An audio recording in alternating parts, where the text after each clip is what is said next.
Nous allons faire pour aujourd'hui là cours anglais avec espagnol pour frère nous yo, avec sœur nous yo. Haïtien. Base nous yo. Sang nous yo. C'est tout haïtien, c'est frère nous yo. C'est frère nous yo, nous tout notre petite Dessalines, petite Pétion, petite Capralamo. Moi, le partage anglais ça avec nous, mais il faut qu'on continue anglais sur déjà, pour comprendre anglais. Parce que anglais, c'est anglais on entend dans film, anglais on entend dans la rue, anglais on entend dans la musique, parce que anglais, nous n'a pas un pile mis dans le livre pour nous lire, nous pas entendre dans le film, ni entendre dans la rue. So, li dans le livre là, et puis non film yo, l'autre de parler dans la rue, bagay son l'autre bagay yo dit. Et bien, c'est l'autre bagaille, ça, c'est au même bras le montrer nous là en anglais. Mais il faut qu'on continue anglais sur déjà. Si pas qu'on a fait malanga, anglais ça va pas vous. Et nous allons montrer, ça nous dit en anglais, on traduit tout en espagnol. C'est-à-dire, toi apprendre en espagnol, toi mettez plus anglais sur. D'accord? En aller. Et premier mot, c'est dump. She dumps you. She dumps you. Dump, c'est le ménage qui quitte. Le ménage qui quitte pour l'autre nègre, madame qui quitte pour l'autre nègre. She dumps you. D-U-M-P. Dump. Et en espagnol, dump. En espagnol, dump. She dumps you. Ella te botó. You dump me, me botaste. Me botaste, me cambiaste por otra persona. You dump me. En español, you dump me. En español, me botaste. Me cambiaste por otra persona. On continue. See the light of day. See the light of day. See the light of day. See the light of day. Ça veut dire, c'est par exemple pour une décision pour aller faire un bagage, et puis Jean, ou commencer bagage là, puis tout le monde dit ou pas qu'il y a succès là, nous pas pour ici. That's not going to see the light of day. Well, ou pas pour ici, non, ça va pas mal commencer. Jean monte là, ou pas qu'il y a succès là. Jean prend décision ça là, ou pas pour ici. That's not going to see the light of day. See the light of day. Okay? En español, see the light of day. En español, see the light of day no tendrá éxito. Es probable que se fracase. No tendrás éxito. That's not going to see the light of day. No tendrá éxito. That's not going to see the light of day. On continue. Siguiente. Go getter. Go getter es. She's a go getter. He's a go getter. Go getter. I am a go getter. She's a go getter. He's a go-getter. En español es alguien ambicioso. Una persona ambiciosa, un fajador, una fajadora, una persona que lucha mucho, que trabaja mucho, que trabaja duro para lograr sus metas. He's a go-getter. Go-getter en criol, si le Par exemple, il prend des jobs, puis la petite du même côté, puis comme il touche à la prêter avec bénéfice, la fait pile travail, puis pour le cas réussir dans la vie. Les objectifs qu'il a besoin d'atteindre. Et puis il travaille dur pour atteindre l'objectif ça. He's a go-getter. I am a go-getter. She's a go-getter. Ok? On continue. Espagnol, anglais, créole. Vamos faire ça. Don't fly off the handle. Don't fly off the handle. Don't fly off the handle. Don't fly off the handle. En español, don't fly off the handle es cuando una persona controla sus emociones. He fly off the handle. Don't fly off the handle. No pierda el control. Contrólate las emociones. Don't fly off the handle. Contrólate. No pierdas la cabeza. Trata de tener todo bajo control. Don't fly off the handle. En créole, c'est le don't fly off the handle en créole, c'est là où perdit contrôle, ou perdit tête. L'homme contemple, il pas qu'à contrôler l'émotion et don't fly off the handle. L'el content pile li ka perdre émotion li, et puis l'el fâché en pile li ka perdre émotion tout. Don't fly off the handle. C'est-à-dire même l'on fâché en pile, même l'on content en pile, ou supposé contrôler émotion. Don't fly off the handle. C'est pour contrôler l'émotion, quelle que soit la situation hier, contrôler l'émotion. Don't fly off the handle. On continue. Vamos a seguir. Next. Hey, do you want to tag along? What? Do you want to tag along? Tag along. Do you want to tag along? Do you want to tag along? Ça veut dire. Je suis sorti le monde où est-ce que vous voulez accompagner, mais est-ce que vous voulez venir ensemble avec moi? Do you want to tag along? Pabli nous dit nous pas bien anglais ça dans livre. C'est dans film, dans la rue, américain qui parle dans la rue, et puis dans musique. OK? Et en espagnol, do you want to tag along? En español, ¿quieres venir conmigo? ¿Me quieres acompañar? Acompáñame. Do you want to tag along? Do you want to tag along? Ok, on continue. Vamos a seguir. Next. It suck. Wow, it suck. C'est l'on bagay gen mauvais sant. Oui, it suck. Right? Et pas bon même non? Et le monde bagay tout pas gen sens. Il y a gen sens ça le dit à anti-jan niais. It suck, right? Suck, S-U-C-K. En español, it suck, eso apesta. It suck, apesta. On continue, vamos a seguir. Next.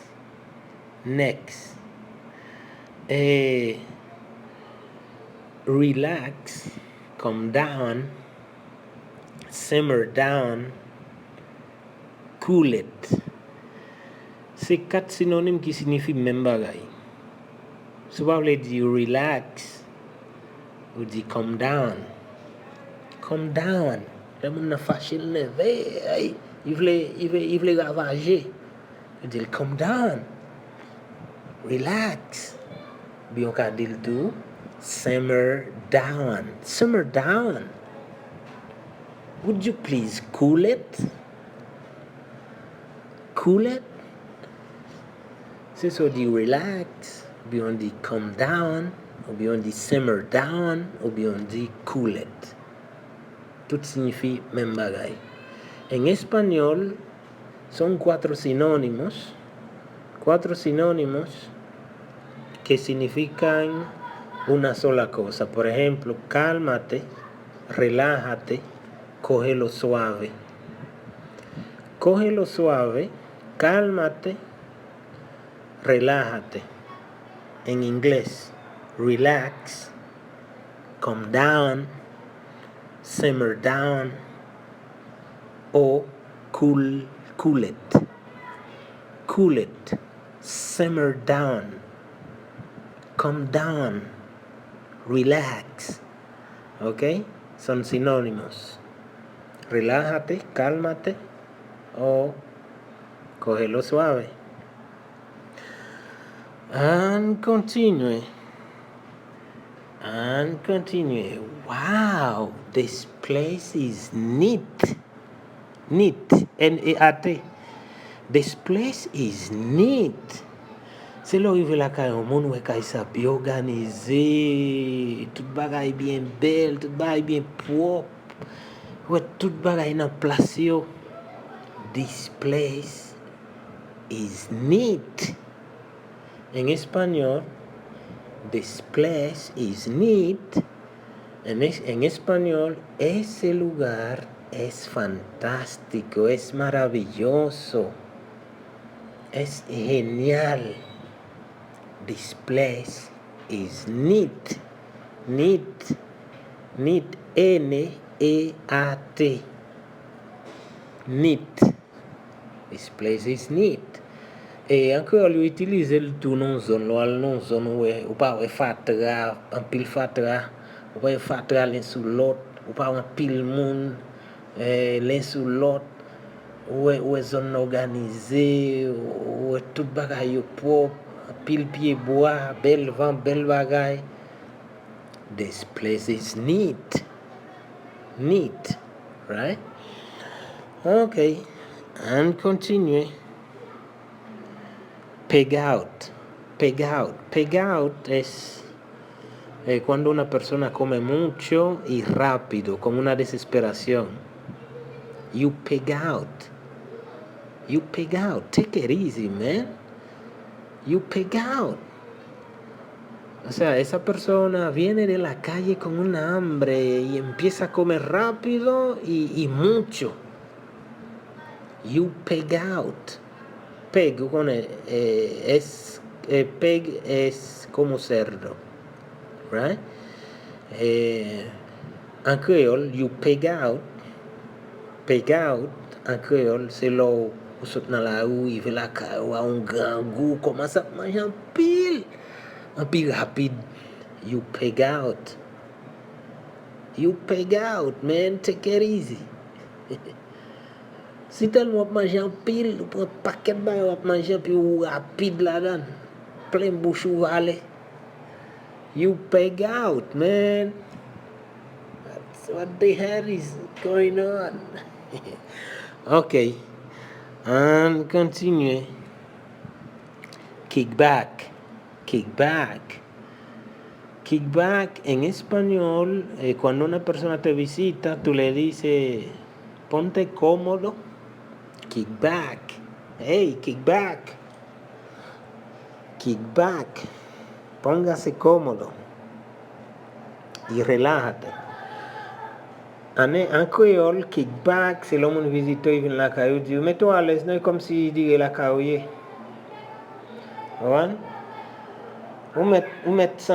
Mets-toi à l'aise, c'est comme si il dirait la caillou. Kick back yourself. Hey, kick back. Okay? And continue. Go forward. Get me a booze es En español, get me a booze es un trago. Dame un trago. I need some booze. Necesito un trago. Algo de alcohol, una bebida alcohólica, un trago. Get me a booze. Booze, B-O-O-Z-E. En español, necesito un trago. I need some booze. Would you please get me a booze? Ok? En créole, c'est là mandé un petit affaire. Wan sot nan travay la, ou bien arrivé, ou envie bon petit affaire, un petit grog bay sa yo. I need a booze. Mais faut que c'est alcool pour lier. I need a booze. Get me some booze. Parce que un petit affaire pour moi. Servez mon petit affaire. Get me a booze. Booze, B-O-O-Z-E. Booze.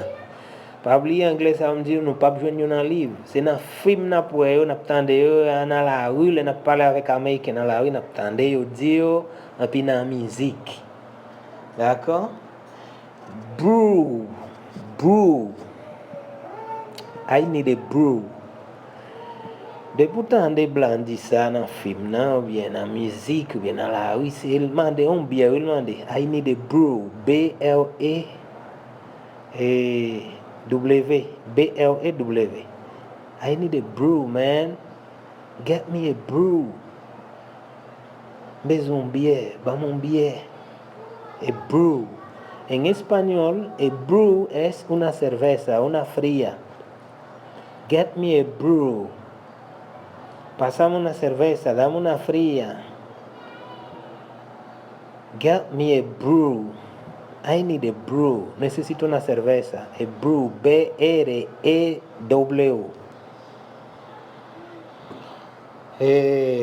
On continue, no? On continue. You cray, okay? You cray, okay? O fou. When I show the chaîne, you cray, okay? You cray, okay? O fou. En español, tú estás loco. You cray, okay? You cray, cray, C-R-A-Y. Cray. Tú estás loco. You cray, okay? Tú estás loco. En créole, ou fou. When I show the chaîne, you cray. No sweat. No sweat. No sweat. No sweat. Pas de problème, pas de danger. Pas de problème, non? No sweat. En español no hay problema. Está bien, no hay problema. No sweat. No sweat, no hay problema. Tiny. Tiny es, it's tiny. Es demasiado pequeño. It's tiny. Dans le livre, là, on va small. Dans le livre, là, ça va bien. Mais dans la rue, dans le film, les Américains parlent dans la rue, on va les petits en pile. It's tiny. It's tiny. C'est small ou qu'on voit, oui? Pour l'on va petit. Le petit en pile, c'est it's tiny. T-I-N-Y. Tiny. It's tiny. Y petit en pile. En español es muy pequeño. It's tiny. Tiny. T-I-N-Y. It's tiny. Es muy pequeño. It's tiny. Okay? On the rack. On the rack, c'est avec glace. Con hielo en espagnol. L'homme mande un boisson, mande un bagay pour boire, ou dit pour mettre glace là-dedans. On the rocks. On the rocks. Par exemple, t'allais me montrer dit qu'il dit ou besoin tafia ou besoin bagay pour boire. Entendez ça? I need a booze on the rocks. Pour ton petit affaire, moi, il faut mettre glace là-dedans. On the rocks. On the rocks con hielo. A booze on the rocks. Un trago, pero con hielo. I need a booze on the rocks. Rocks. L-O-C-K-S. R-O-C-K-S. On the rocks. con hielo. A booze on the rocks. Right? And continue. I am wasted. I am wasted, c'est là par exemple ou non bar ou non disco à boire puis arriver dans moment boire en pile. Ou commencer sous. I am wasted. You wasted. Hey, you're wasted. Cuando tú estás en una discoteca, en un bar, y empieza a tomar mucho ya, y empieza a emborracharse, I'm wasted. You wasted. Ya estás borracho, te ves borracho ya. You wasted. ¿Cómo se su? I am wasted. W-A-S-T-E-D en español. En creol, W-A-S-T-E-D. Wasted. Okay. And continue. Hang out. Do you want to hang out tonight?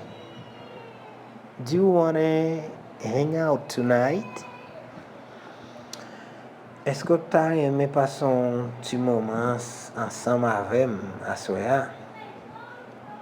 Do you want to hang out? Depuis que tu do hang out là, il m'a demandé néglo, il m'a demandé fille, est-ce qu'elle t'a aimé ensemble avec moi, nous passons un petit moment ensemble. Do you want to hang out? En español, do you want to hang out? Hang out en español es si quieres quedarte conmigo para pasar un momento juntos. ¿Quieres quedarte? Do you want to hang out?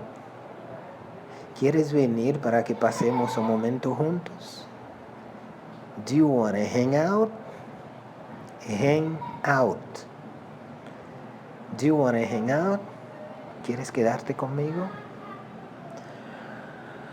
Ok. Eh bien, continuemos. Let's keep it low key. Key. K-E-Y. K-E-Y. Key. Pues que cle. Key es llave.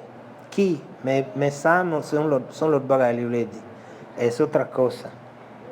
Let's keep it low key. Si le par exemple, un monde un bagay, pour dire bien que ça secret. Let's keep it low key. Low. L-O-W. Low key. Hey. I'm going to keep it low key. Let's gonna keep it low key. Vamos a mantener eso secreto. Manténgalo a discreción. Sea discreto. Let's keep it low key. Keep it low key. Manténgalo en secreto. Let's keep it low key. Ok, vamos a seguir. Vamos a seguir.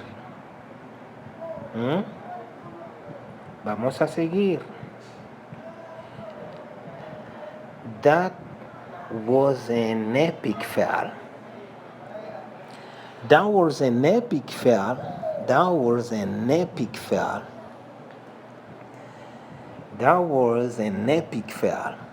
En créole, c'est l'eau échoué nos bagailles. Wow, that was an epic fail. F-A-I-L,